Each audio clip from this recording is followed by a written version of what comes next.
Khan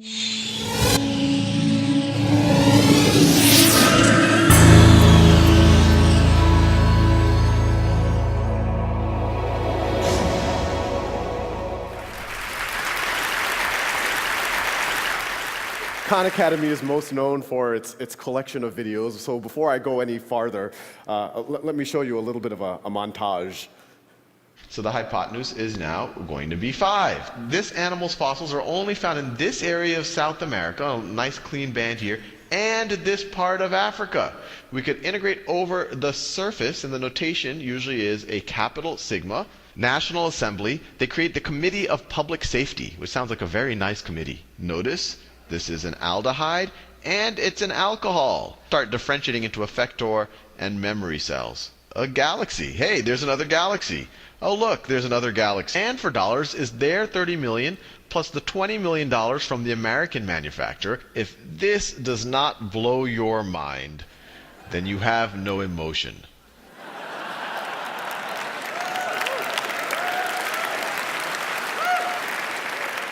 We now have on the order of 2,200 videos covering everything from basic arithmetic all the way to vector calculus and some of the stuff that you saw up there. We have a million students a month using the site, watching on the order of 100 to 200,000 videos a day. But what we're going to talk about in this is how we're going to the next level. But before I do that, I want to talk a little bit about really just how I got started. And some of y'all might know, about 5 years ago, I was an analyst at a hedge fund, and I was in Boston, and I was tutoring my cousins in New Orleans remotely. And I started putting the first YouTube videos up really just as kind of a nice to have, just kind of a supplement for my cousins, something that might, give them a refresher or something. And as soon as I put those first YouTube videos up, something interesting happened. Actually, a bunch of interesting things happened. The first was the feedback from my cousins. They told me that they preferred me on YouTube than in person.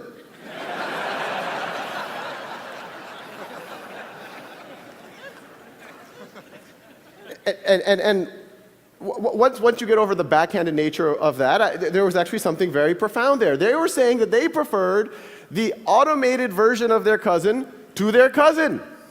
At first it's very unintuitive, but when you actually think about it from their point of view, it makes a ton of sense. You have this situation where now they can pause and repeat their cousin. Now they can, without feeling like they're wasting my time. They could, if they have to review something that they should have learned a couple of weeks ago or maybe a couple of years ago, they don't have to be embarrassed and ask their cousin. They can just watch those videos. If they're bored, they can go ahead. They can watch it at their own time, at their own pace. And probably the least appreciated, aspect of this is the notion that the very first time that you're trying to get your brain around a new concept, the very last thing you need is another human being saying, "Do you understand this?" And that's what was happening with the interaction with my cousins before, and now they could just do it kind of in the intimacy of their own room.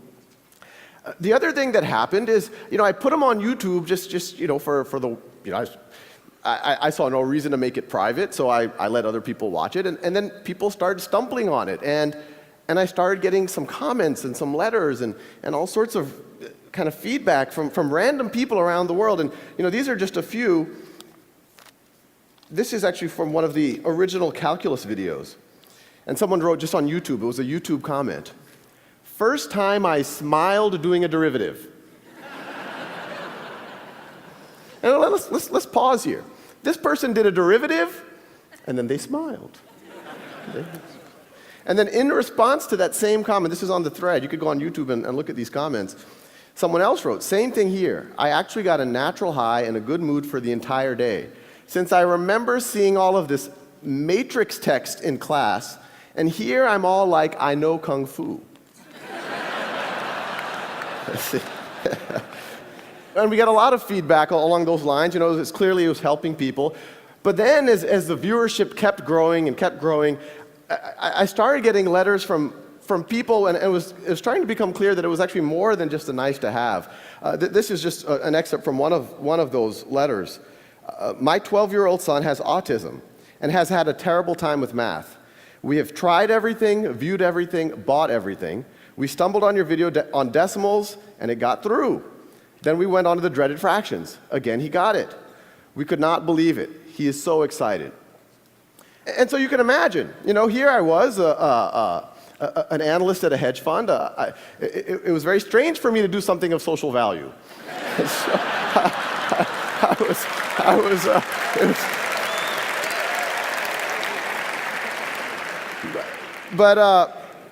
I was excited, so I kept going. And then other things started to dawn on me. That not only would it help my cousins right now, or these people who were sending letters, but it could maybe that this content will never go old, that it could help their kids or their grandkids. If Isaac Newton had done YouTube videos on calculus, I wouldn't have to. Assuming he was good. We don't know. The other thing that happened, and even at this point, I said, okay, maybe it's a good supplement, it's good for motivated students, it's good for maybe homeschoolers, but I didn't think it would be something that would somehow penetrate the classroom. But then I started getting letters from teachers, and the teachers would write saying, we've used your videos to flip the classroom. You've given the lectures. So now what we do, and this could actually happen in every classroom in America tomorrow, what I do is I assign the lectures for homework, and what used to be homework, I now have the students doing in the classroom. And I want to pause here for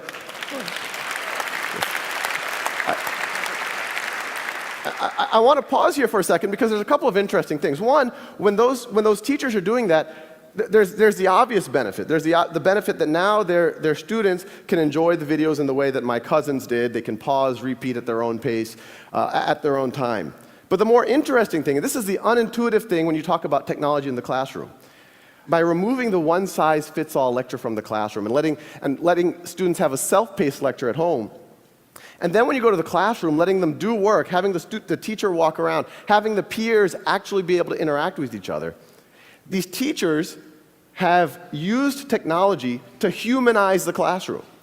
They took a fundamentally dehumanizing experience, a bunch of 30 kids with their fingers on their lips, not allowed to interact with each other. A teacher, no matter how good, has to give this kind of one-size-fits-all lecture to 30 students, blank faces, slightly antagonistic, and now it's a human experience. Now they're actually interacting with each other.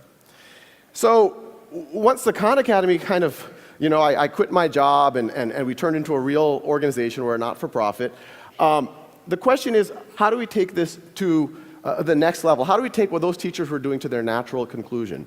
And so what I'm showing over here, these are actual exercises that I started writing for my cousins. The ones I started were much more primitive. This is a kind of a more competent version of it. But the paradigm here is we'll generate as many questions as you need until you get that concept, until you get 10 in a row. And the Khan Academy videos are there. You get hints, the actual steps for that problem if you don't know how to do it. But the paradigm here, it seems like a very simple thing, 10 in a row, you move on. But it's fundamentally different than what's happening in classrooms right now. In a traditional classroom, you have a couple of homework lecture, and then you have a snapshot exam. And that exam, whether you get a 70%, an 80%, a 90%, or a 95%, the class moves on to the next topic. And even that 95% student, what was the 5% they didn't know? Maybe they didn't know what happens when you raise something to the 0th power. And then you go build on that in the next concept. That's analogous to, imagine learning to ride a bicycle. And I give you a bicycle, maybe I give you a lecture ahead of time, and I give you that bicycle for 2 weeks, and then I come back after 2 weeks, and I say, well, let's see, you're having trouble taking left turns, you can't quite stop. You're an 80% bicyclist. So I put a big C stamp on your forehead, and then I say, here's a unicycle. But as ridiculous as that sounds, that's exactly what's happening in our classrooms right now. And the idea is, you fast forward and good students start failing algebra all of a sudden and start failing calculus all of a sudden, despite it being smart, despite having good teachers, and it's usually because they had these Swiss cheese gaps that kept building throughout their foundation. So our model is learn math the way you would learn anything, like the way you would learn a bicycle. Stay on that bicycle. Fall off that bicycle. Do it as long as necessary until you have mastery. The traditional model, it penalizes you for experimentation and failure, but it does not expect mastery. We encourage you to experiment. We encourage you to failure, but we do expect mastery. This is just another one of the modules. This is trigonometry. This is shifting and reflecting functions. And they all fit together. We have about 90 of these right now. And you could go to the site right now. It's all free, not trying to sell anything. But the general idea is that they all fit into this knowledge map. That top node right there, that's literally single-digit addition. It's like 1 + 1 is equal to 2. And the paradigm is, once you get 10 in a row on that, then it keeps forwarding you to more and more advanced modules. So if you keep, this is further down the knowledge map, we're getting into more advanced arithmetic. Further down, you start getting into pre-algebra and early algebra. Further down, you start getting into algebra 1, algebra 2, a little bit of pre-calculus. And the idea is from this, we can actually teach everything. Well, everything that can be taught in this type of a framework. So you can imagine, and this is what we are working on, is from this knowledge map, you have logic, you have computer programming, you have grammar, you have genetics, all based off of that core of, okay, if you know this and that, now you're ready for this next concept. Now, that can work well for an individual learner, and I encourage one for you to do it with your kids, but I also encourage everyone in the audience to do it yourself. It'll change what happens at the dinner table. But what we want to do is use the natural conclusion of the flipping of the classroom that those early teachers had emailed me about. And so what I'm showing you here, this is actually data from a pilot in the Los Altos School District, where they took 2 5th grade classes and 2 7th grade classes and completely gutted their old math curriculum. These kids aren't using textbooks, they're not getting one-size-fits-all lectures, they're doing Khan Academy, they're doing that software for roughly half of their math class. And I want to make it clear, we don't view this as the complete math education. What it does is, and this is what's happening in Los Altos, it frees up time. This is the blocking and tackling, making sure you know how to do a system of equations, and it frees up time for the simulations, for the games, for the mechanics, for the robot building, for the estimating how high that hill is based on its shadow. And so the paradigm is the teacher walks in every day, every kid works at their own pace, and a teacher this is actually a live dashboard from Los Altos School District, and they look at this dashboard. Every row is a student. Every column is one of those concepts. Green means the student's already proficient. Blue means that they're working on it, no need to worry. Red means they're stuck. And what the teacher does is literally just says, let me intervene on the red kids. Or even better, let me get one of the green kids who are already proficient in that concept to be the first line of attack and actually tutor their peer.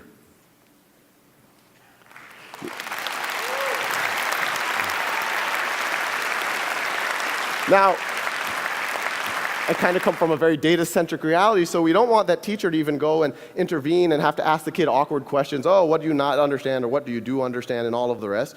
So our paradigm is to really arm the teachers with as much data as possible, really data that in almost any other field is expected if you're in finance or marketing or manufacturing. And so the teachers can actually diagnose what's wrong with the students so that they can make their interaction as productive as possible. So now the teachers know exactly what the students have been up to, how long they've been spending every day, what videos have they been watching, when did they pause the videos, what did they stop watching, what exercises are they using, what have they been focused on. The outer circle shows what the exercises they're focused on, the inner circle shows the videos they're focused on. And the data gets pretty granular, so you can actually see the exact problems that the student got right or wrong. Red is wrong, blue is right. The leftmost question is the first question that the student attempted. They watched the video right over there. And then you could see eventually they were able to get 10 in a row. It's almost like you can almost see them learning over those last 10 problems. They also got faster. The height is how long it took them. So, when you talk about self-paced learning, it makes sense for everyone. In education speak, differentiated learning. But it's kind of crazy what happens when you actually see it in a classroom. Because every time we've done this, in every classroom we've done, over and over again, if you go 5 days into it, there's a group of kids who've raced ahead, and there's a group of kids who are a little bit slower. And in a traditional model, if you did a snapshot assessment, you say, oh, these are the gifted kids, these are the slow kids. Maybe they should be tracked differently. Maybe we should put them in different classes. But when you let every student work at their own pace, and we see it over and over and over again, you see students who took a little bit extra time on one concept or the other, but once they get through that concept, they just race ahead. And so the same kids that you thought were slow 6 weeks ago, you now would think are gifted. And we're seeing it over and over and over again. And it makes you really wonder kind of how much all of the labels, maybe a lot of us have benefited from, were really just due to a coincidence of time. Now, as valuable as something like this is in a district like Los Altos, our goal is to use technology to humanize, not just in Los Altos, but kind of on a global scale, what's happening in education. And actually, that kind of brings an interesting point, is that a lot of the effort in humanizing the classroom is focused on student-to-teacher ratios. In our mind, the relevant metric is student to valuable human time with the teacher ratio. So in a traditional model, most of the teacher's time is spent doing lectures and grading tests and whatnot. Maybe 5% of their time is actually sitting next to students and actually working with them. Now 100% of their time is. So once again, using technology, not just flipping the classroom, you're humanizing the classroom, I'd argue, by a factor of 5 or 10. And as valuable as it is in Los Altos, imagine what that does to the adult learner who's embarrassed to go back and learn stuff that they should have known before going back to college. Imagine what it does to a street kid in Calcutta who has to help his family during the day, and that's the reason why he or she can't go to school. Now they can spend 2 hours a day and remediate or get up to speed and not feel embarrassed about what they do or don't know. Now imagine what happens where, we talked about the peers teaching each other inside of a classroom, but this is all one system. There's no reason why you can't have that peer-to-peer tutoring beyond that one classroom. Imagine what happens if that student in Calcutta all of a sudden can tutor your son, or your son can tutor that kid in Calcutta. And I think what you'll see emerging is this notion of a global one-world classroom. And that's essentially what we're trying to build. Thank you.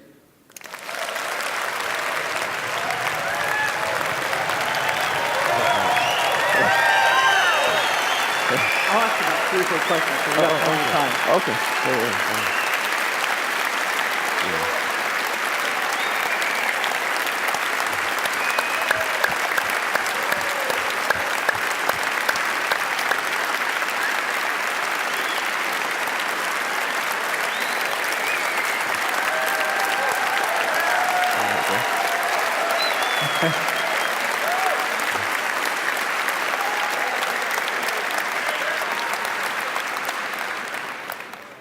I've seen some things you're doing in the system that have to do with motivation and feedback, energy points, merit badges.